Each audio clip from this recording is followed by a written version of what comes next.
হিসাবে ব্রেড এনেছে, ব্রেড দিয়ে আর তখন তো বাটার লাগিয়ে গরম করে নেবো। আর কী কী খাবে কেউ জানো? এই যে কিষান তেল দিয়ে খাবে, আর বায়না ধরছে এগুলো দিয়ে খাবে, তখন তো দিতেই হবে।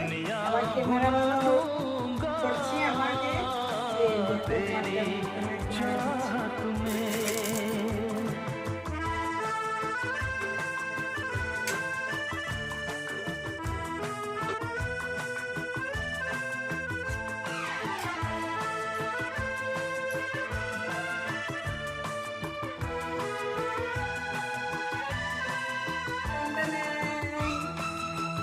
সঙ্গে ছাও নিয়ে নিয়েছি।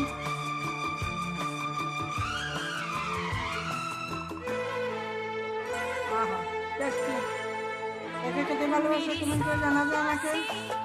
বন্ধুরা সবাই আমার ভিডিও দেবো, কিন্তু কেউ সাবস্ক্রাইব আর লাইক শেয়ার কেউ করে না কিন্তু।